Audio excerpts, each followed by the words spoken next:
Hello and welcome. I'm author Grace Wroldson. I'm a certified life coach. I help mothers in high conflict custody battles. You are watching my 12 session, 6 week program, Navigate the Narcissist. I'm glad you're here watching. Learn all that you can from me.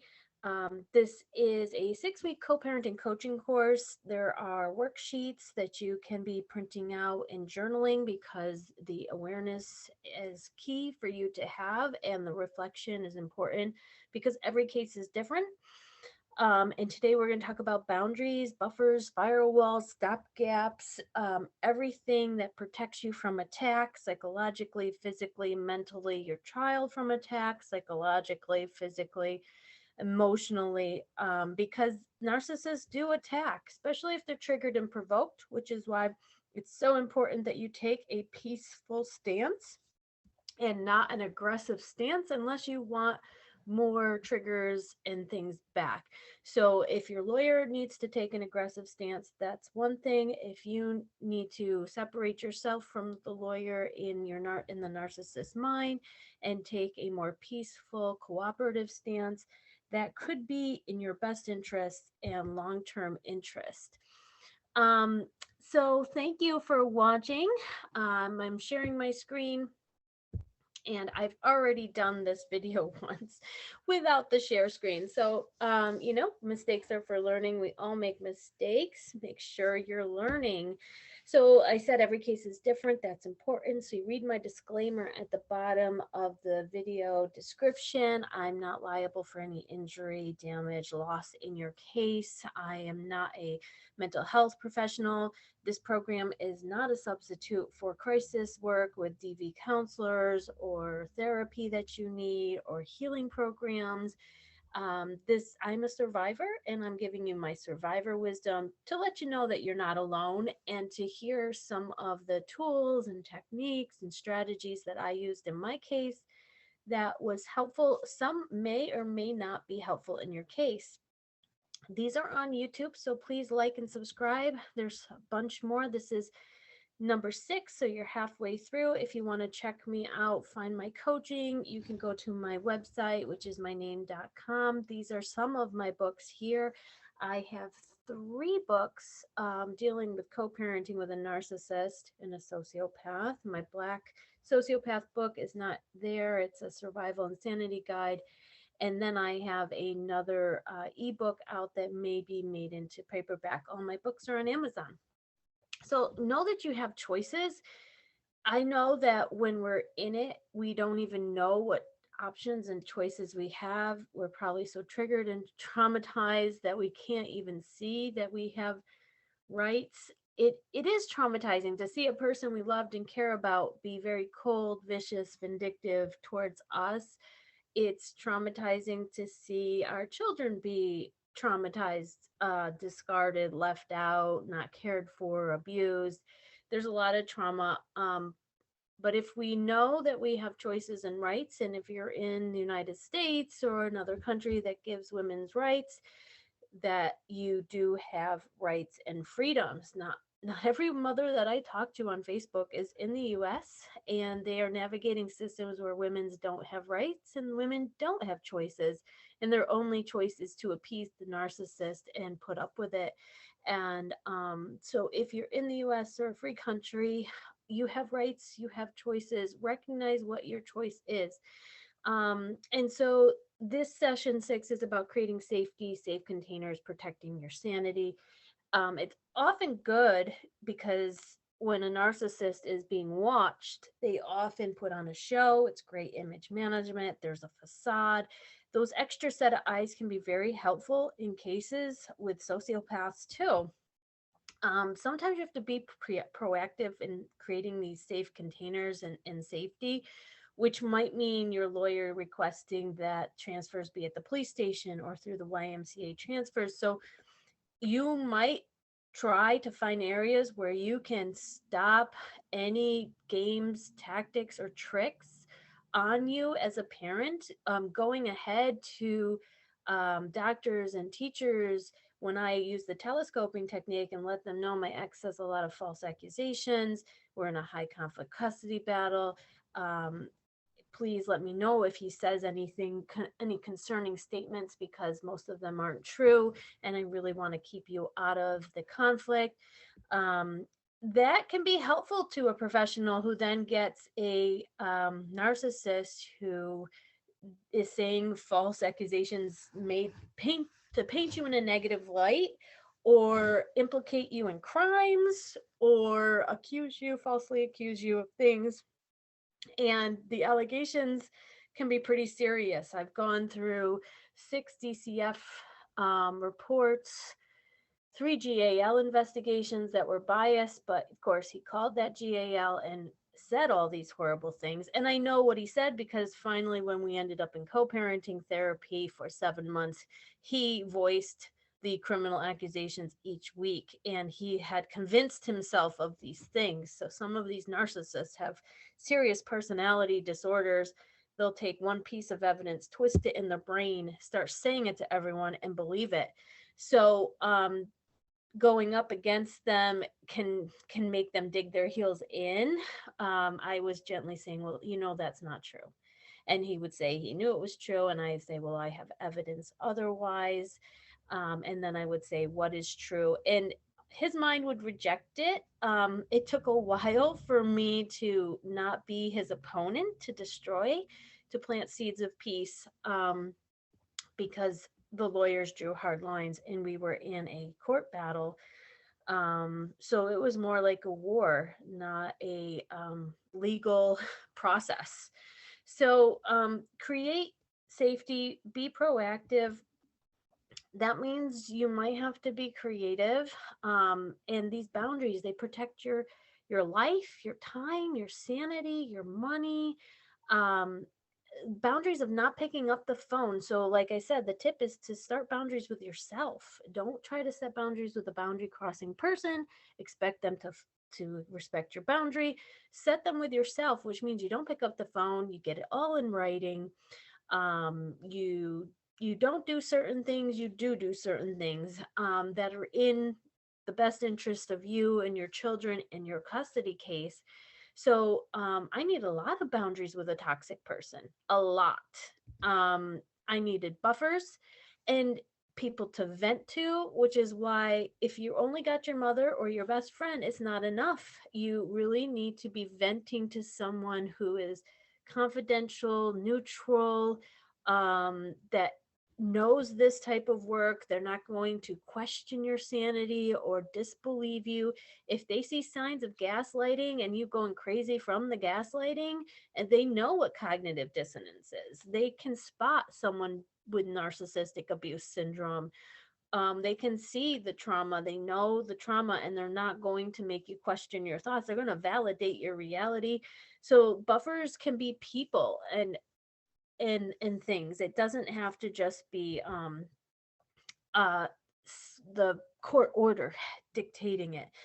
Firewalls, well, you can get a lawyer who you call and they don't ever answer, and you've told them ahead of time, don't call me back unless something I've said on the voicemail rises to the level of an emergency filing or needing to file a contempt. Your lawyer can be a firewall. I've had a great firewall attorney. How many times did I call in a crisis that I really should have called my DV counselor, that could have charged me a lot of money, but unless it rose to that level, I didn't get a call. Or anything that was coming from the other side, a competent attorney can squash, can counterfile, can manage.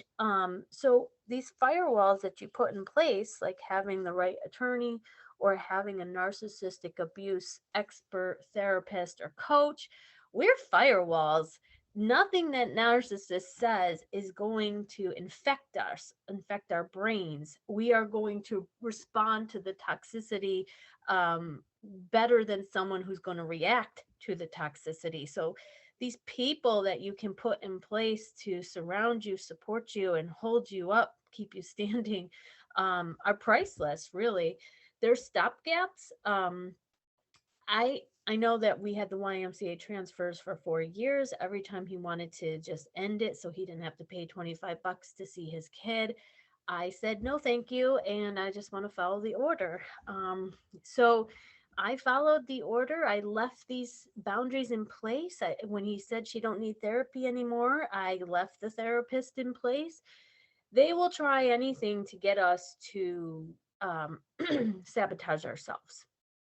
Don't be engaging in self sabotage, even if it means you've got to call the DV counselor to get that empowerment and have a safety plan. So, DV counselors, domestic violence counselors, and advocates are also, some of them are safe plan advocates where they create that safe plan for you.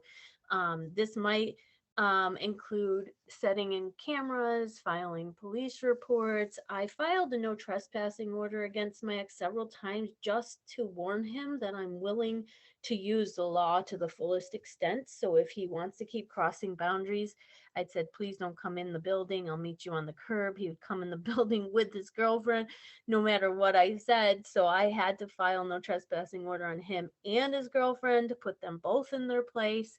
So you might have to find those boundaries and set them. And there is a thing called boundary backlash. So it's important to think about any revenge, retaliation, any tactics. Usually, if you have lawyers and police and things that they know they could get in trouble with, it can ward them off.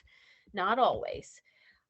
So when you detach or you set a boundary, then you got to shield yourself. You got to detach from his reaction and then shield yourself. It's psychological. It's more of a mental thing of block out their reaction to you exercising your rights. Sometimes you can say my lawyer, recommended or had me do it. That can be helpful to deflecting you the blaming, because there's going to be a lot of mother blaming, victim blaming. You can sometimes say, this is the legal process, this is what lawyers do, so that you can stop being a target of blame. An angry person needs a target. And so if he's angry and you're the target, you're the TOB, the target of blame. Find ways to not be that target of blame. You have to get creative. I had to divert his anger towards the legal system by allowing him to see that I also had rights. And even though he only saw that he had rights and was filing to get all of his rights, and the judge would award me some rights. So it would surprise him. Child support payments surprised him. He thought he shouldn't have to pay. Um, but boundaries, buffers, firewalls, like if one of your buffers is a DV counselor, to talk to them every week after co-parenting sessions, which is what I did, that provided structure and a container to vent the poison and the manipulations and the trauma of being re-traumatized dealing with such an abusive person. Abusers abuse. It's not personal, it's who they are. We happen to be one of the closest people. If you've been through the idolize, devalue, discard, if you've been through it, it can be really traumatic. Weekly therapy is helpful, especially if you have a therapist who understands narcissists and sociopaths. And that structure of your weekly, maybe you go to CODA meetings, Codependence Anonymous, Al-Anon meetings, weekly. Those weekly things that you get to for your mental health and your emotional health are your boundaries that you set with yourself, that you are going to practice self-care, and you have a container for dealing with how toxic and how much conflict there is. So that will help you manage conflict more maturely. And so I can't say enough about setting boundaries and finding ways to set boundaries for yourself with the narcissist. And slowly you might have to establish these. It might not be something you do all at once. So whatever you can do to set boundaries safely, safety is number one. Prioritize your safety. Having multiple eyes on the problems and the situation can be to your benefit. So it was in my case, but it, often has to be professionals that can't be paid off, bought off, swayed, persuaded, gaslit, um, manipulated, turned into flying monkeys and minions. So carefully plan and pick those extra set of eyes if you can. So we I backed up into the microscope of family court, but I'll say that not all cases benefit from being in family court. If you have a narcissist who doesn't care and gets lost, please don't complain that they're not in the child's life. I know it's sad. You need to grieve. You need to process that your child is missing out on a healthy father, but often when these narcissists become involved in the child's life, they become a headache to the protective parent and make it so much hell, so that the protective parent is so stressed out from all the problems that they create and the trouble, um, that then you don't have one healthy parent. So while it takes one high conflict person to create a high conflict family court battle, it can take one healthy parent to create a raise a healthy, happy child who's well adjusted. But if you're destabilized by the narcissist being in the picture, so don't ask for something that's unhealthy to come into your life if that's your situation, and you need to just lay low. Many of us, for decide not to go for child support because they'll come for custody. And that's our way of protecting our children and protecting our sanity so that we can safely raise our children. But if you back up into the microscope of family court, there's a lot of eyes. And those are the three things that I talked about in earlier sessions: accountability, monitoring, consequences. You deliver them, issue them, using the system. If they had a learning disorder, you might have to repeat, rinse, wash, rinse, repeat, because they don't get it until they've been burnt. And sometimes they'll even self-sabotage. I always said it's like he's got a grenade strapped to him. He'll just blow himself up, all his money, his family, just to hurt me. So you got to know what you're dealing with, and that's where your lawyer comes in to how best manage this situation. And if you don't have a lawyer, get consultations so that someone outside that's a professional, that's a family law expert in your area who knows the judge. Maybe you got to borrow $300 or take out, put it on a credit card and talk to the top family law expert, and use my get consultation worksheets and my get the right lawyer guide, and just ask the questions to see what your rights are, know what your choices are to file motions, not file motions, to see your case from different angles. So if you're only talking to your mother and your best friend, they're going to be emotional and say, "Yeah, he's a dirtbag. He blah should be paying child support."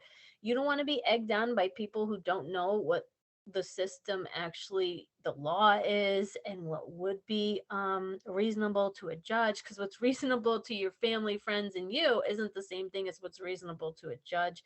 Those objective views are helpful for you knowing what choices to make. So knowing what your choices are and what your choices to make. So I use the family court as a firewall and a buffer for the attacks, because he decided to come after me. I have a coach who says I have an obsessed narcissist. I had a lawyer who said, "You have a narcissist. That's why there's no mediation and no give and take with organic brain damage."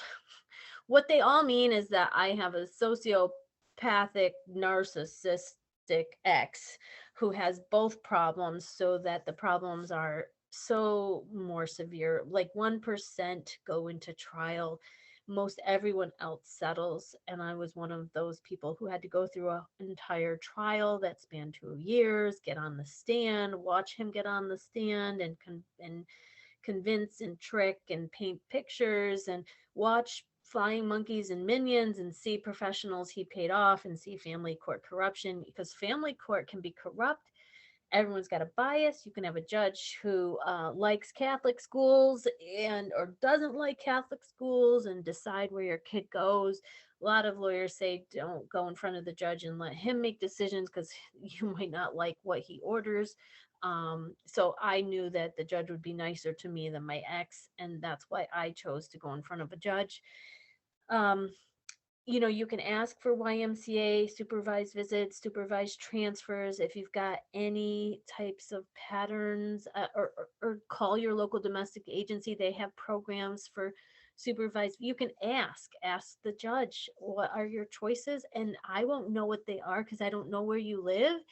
A lawyer in your area who's been practicing for 15, 20 years, who's gone to family probate court, who's in front of that judge, will know what your options are. They might say, let's get a psych eval on him, let's get another expert involved in the case.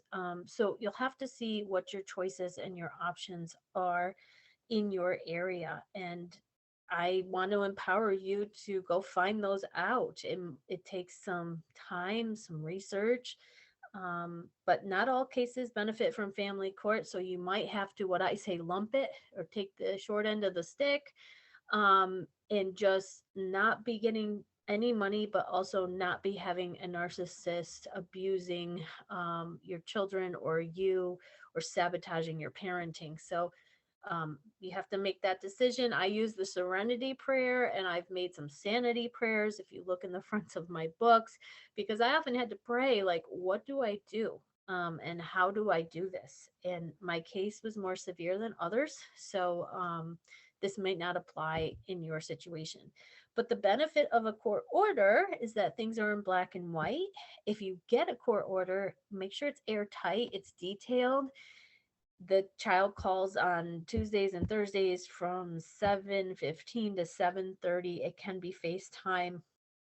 If it's missed, it's made up the following day at 7:15 to 7:30 with a notice from the parent. Really spell it out, because then when they're not doing something, you can document and file a contempt. They will play in the gray, is what I call. My ex will play in any area that he could play in. So there is a benefit to having a court order. So do you have a court order? So if you're complaining about certain things, that's the list of 20 things that you want. You want phone calls with your child regularly that allow for FaceTime. You want the child to be in activities such and such, not unreasonably withheld. Whatever you're complaining about, turn that into a want and get your list of wants going. Um, do you need to ask for modifications? So instead of complaining, you can ask your lawyer to file modification, and don't let this drag on where you now have I'm just saying, for your own sanity, that you have 20 things that you want and you've gone without for so long that you're so bitter yourself. Careful not to turn bitter, but then find out what your choices are, what your rights are. And if you need to file modifications, find someone. We get courage through connection. So find someone to help you through getting the courage to do this, if that's what's in your best case, to file for ask the judge to write things in. um, there are a lot of benefits to a court order. Narcissists typically don't like rules. They're rule breakers. Rules don't apply to them. They won't wear masks. The dogs will be off leash. The dogs will be at places dogs aren't allowed. They won't wear their seatbelt. They drink and drive because they've had one or two beers and they're fine. You'll see a narcissist mindset is that, there's no law above them. They have the right to have guns everywhere and anywhere, and how many they want. So, that when there's rules in place, they typically break them. And so that getting that court order gives you chances to compile contempts on things that they're not doing, to document, to then go back and show a judge. Because one of the things that will change custody, so for example, I lost legal custody, will be noncompliance and disregard for the court order. So by making it very specific, you get a chance to show a judge that he won't comply with the specifics of an order. If it says log into Family Wizard every day and he logs in every other day, once a week, never, you have now shown that he has a disregard for any court order. and it can be printed out in the sign-in log on Family Wizard very easily to prove and have evidence that they're not complying with the order. So those are some ideas. If you have other ideas of the benefits of a court order, please put them in the comment below, share with other moms, come to my Facebook group, Co-Parenting with a Narcissist Support Group for Moms. What are the benefits of a court order? There's so many. You can also ask for attorney's fees if you have to file a contempt, and that can sometimes stop them from filing on you when they realize they have to pay your legal fees in addition to their legal fees if they don't follow the court order. That was one of my strategies to get them to stop filing against me and asking for everything and anything and progressing and advancing. So you have to get creative. So another boundary and a safety net emotionally for your child is a therapist. I'm surprised at how many parents, protective parents, don't have therapists, regular therapists for their child, and wait wait so long that they then need the narcissist to agree, who don't like therapists and won't agree to a therapist, or will handpick the therapist and call the therapist and have this wonderful charming relationship with the child's therapist. But if you can get the right therapist, sometimes men are better, not always, in the fact that they can't be charmed the way a female therapist, and that's why I picked a male one, kept them for 6 years. They're an extra set of eyes. They can potentially advocate for the child. They can testify. It might ward off abuse and neglect because the narcissist knows there's eyes on the child. The narcissists don't like therapists. You've got to watch out for them having 1 hour private phone calls to smear you to the therapist behind your back. Our therapist finally said, if he starts talking about you, I mean, this was in year 6 or 7, I'm going to stop him right there and bring it back to the child. So that's what the narcissist does. They will throw you under the bus, paint you in a negative light, do a lot of mother blaming, do a lot of passive aggressive false accusations, allegations that are their supposed concerns to professionals, to get professionals to file reports on you.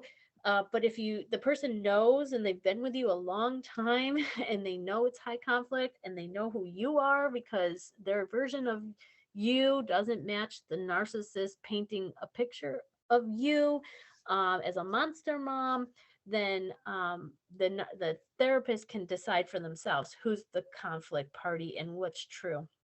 So do your research, ask for referrals, interview, know their credentials. I specifically chose a therapist who was also a GAL. So when I had a bad GAL or report or 2 or 3 against me, I had a therapist who'd been in our lives a lot longer, who was also a GAL, who wasn't recommending that I lose custody. I balanced it out. So if you're in a battle, you will have to maybe find a professional, that you have to balance out someone's bad testimony against you. If you're up against this, I can't tell you how important it is to get the right lawyer. If I could go back in time, I would have taken out a loan to have the right lawyer for the trial instead of the lawyer I had for years, who was great for emergency phone calls on what to do with bad situations and trouble, but not a good lawyer for trial, family court law, and entering evidence. So we learn from our mistakes. I corrected that mistake. Because I did self-reflection and self-work, which is the most important work you will ever do. You have to know what your weaknesses are. You have to reflect on your case. What caused you stress? One of the things that caused me the most stress was my lawyer knowing that I didn't have the high-powered family law attorney that he did. So self-work and self-reflection is the most important work you will ever do. So take an inventory of what current boundaries do you have between you and your abuser.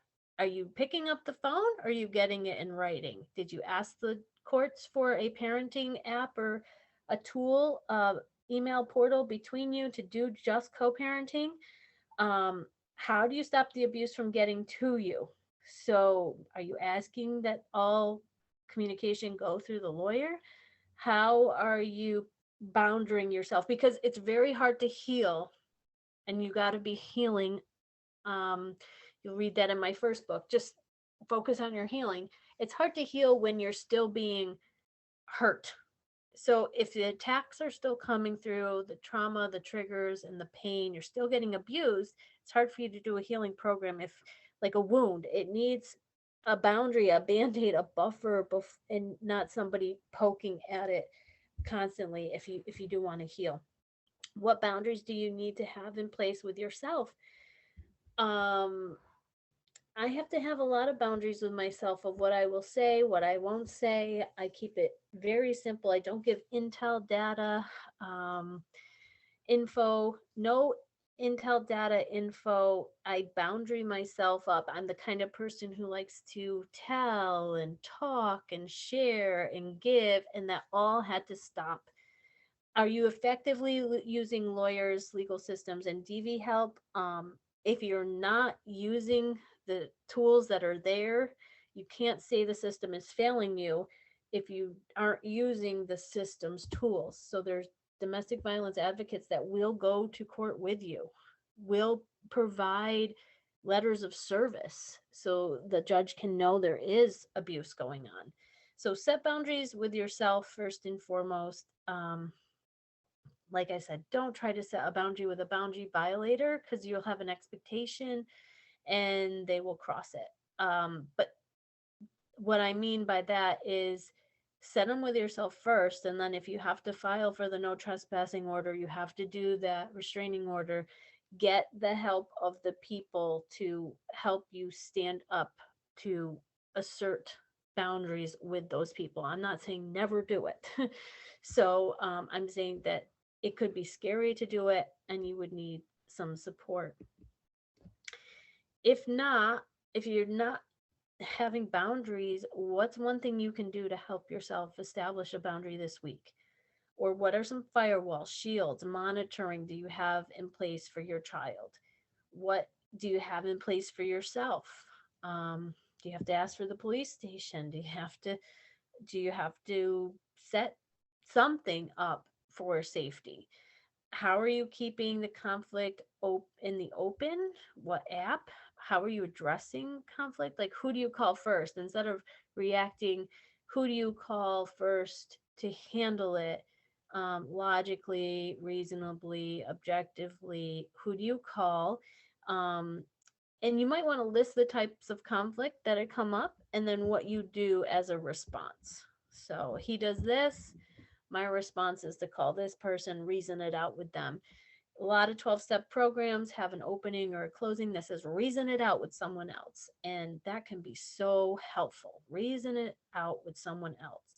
List who will help you, that team of 10. Most of the time, you will need your lawyer's guidance, but we don't want to always call our lawyer and rely for our lawyer can't provide the therapy and the emotional support. It can cost thousands. So if you have a team, you can save those legal fees.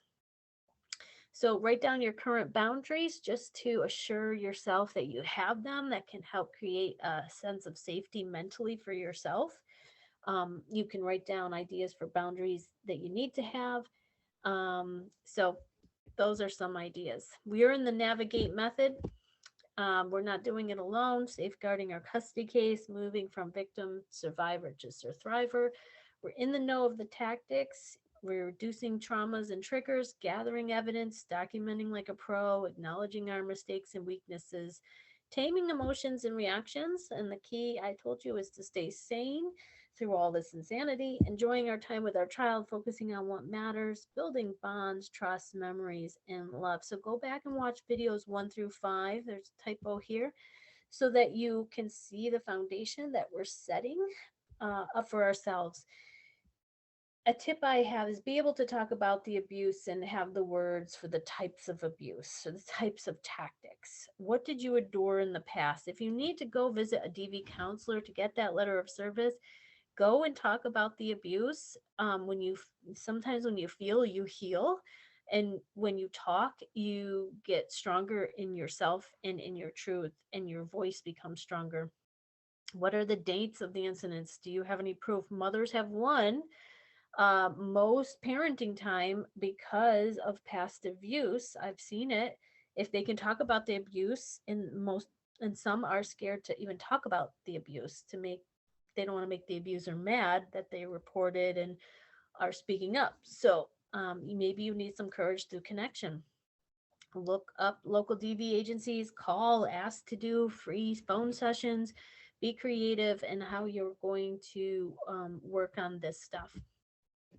Learn to set and establish rules with yourself. In my first book, you want to be focusing on the wins. I won a family court order that my ex was refusing to do any kinds of agreements with me. It was his way or the highway, and now it's the judge's way, which he's not happy with.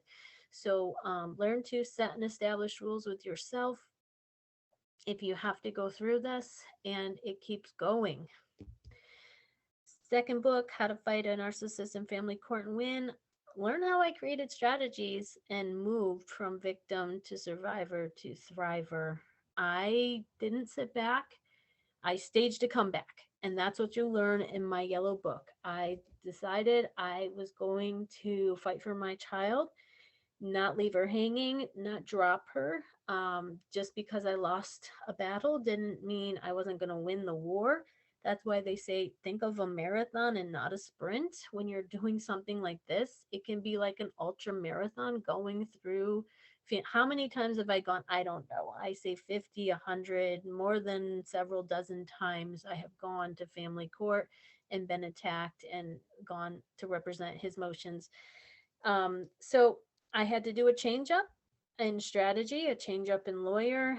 Many of us have multiple lawyers. Don't feel bad about yourself if that's your case. Just be working on doing what's right for you. If you're dealing with someone that is a little bit scarier, maybe doesn't have a conscience, if you're in survival mode and you need to survive first and foremost, you might want to pick up my co-parenting with a sociopath survival insanity guide. Again, it's just survivor wisdom. It's my story, but you can extrapolate and see what resonates with you, what you can identify with, and maybe there's an idea in there for how to mentally manage what you're going through. You're not alone. Focus on creating peace for yourself and your child, and that's my 1 hour webinar, Creating Peace, Co-Parenting with a Narcissist, How to Communicate and Have Sanity. You're going to make it so simple and not stand up to a bully to give them anything to push against. If you want to start creating peace, it begins with you. It means going and talking to your counselor, your therapist, your coach about the guilt you have over bringing children into this dilemma that you're all in, and getting peaceful with yourself, knowing that you're doing all that you can, getting peace within, and then offering peace into the situation. This benefits your child if you can create a better atmosphere with the narcissist. It does benefit the child. I've seen it. It sometimes takes years for it to pay off, for peace to pay off, which is why everything is slow. You want to plant, you want to water, you want to give it sunshine. You have to grow and sow these seeds later, but start working on peace. Don't give witty, confrontational statements back that shut them and put them in their place, because it just keeps it escalating and going. It becomes an ego battle of who can say the more clever thing versus who can just cooperate and say something nice. Enjoy the beautiful weather this weekend. So work on creating peace. Work on your mistakes. Stop making them in your thoughts and your word and your action. We all make mistakes. Mistakes are for learning. There's this video of my 8 common mistakes. It's like 45 minutes where you just get more of an education on other people's experience with making mistakes. And some of my clients, we all have made them. We are in a really tough situation, and you have to acknowledge how tough this is and how much we have to deal with. So we can't be so hard on ourselves. Don't be so hard on yourself, please. One of the special coaches says, yes, you are victimized. These are predators.